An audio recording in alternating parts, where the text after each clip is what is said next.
if you had tips to give to anybody, like for starting in the, like on the road to a CISO or CIO, what would you say are like the best advice that you could give? What would be your top three priorities you would say this is what you need to look to in order to make sure that success is around the corner type thing? Yeah, let's start. Oh yeah, so I can start with one, right? I mean, I think, um, um, I mean, when I think about like, I'll just focus on the SaaS products for a second, or like the technology products. I think the the war of features among your competition, it's useless. I think everybody will end up having the same features. Everybody, like, it's like you can come up with anything and your competition will copy it in a while. I mean, that's how it happens in every industry. What cannot be copied is your rigor toward, like, your rigor, focus, and commitment toward keeping customer trust, right? Customer experience and customer trust, and they're kind of like intertwined if you think about it, right? I mean, and this is where, I mean, if a a CIO and CISO should be approaching their roles with that lens, that like the investment that they recommend, then, and the contribution that they make, it should toward making your a brand differentiation. All, I mean, what we do with the network reliability, what we do with our commitment to customer data privacy, what we do with our investment into the overall corporate security and the product security, all that is differentiated, and that's very hard to copy. I mean, that's not something that you can have a new product guy doing a very quick competitive analysis and giving a new requirement to the engineer and coming up in 15-20 minutes. That's not how it works. This requires a lot of focus.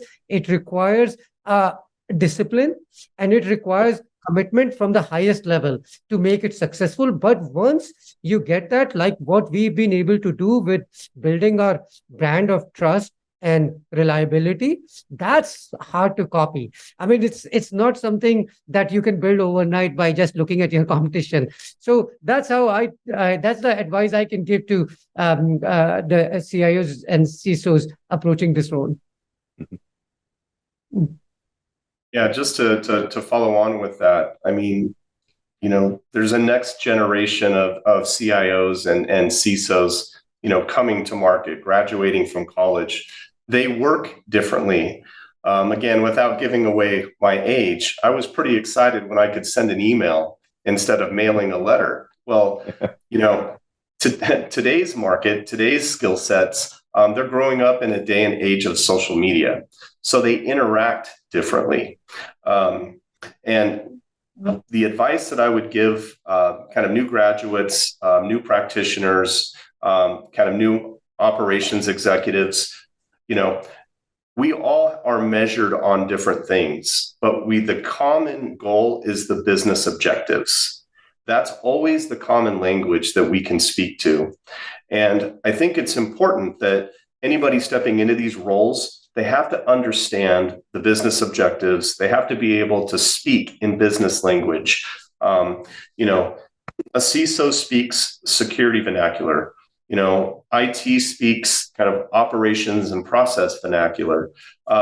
We need a common language, and that common language is business. So, stay focused on the business objectives. We understand that trust, availability, reliability is a core tenet to our brand in the market.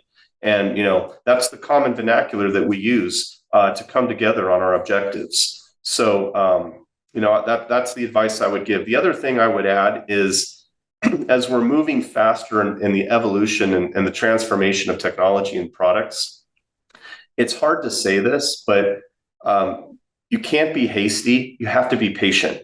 If you think about the evolution of AI, there's new research emerging every day about potential risks and benefit.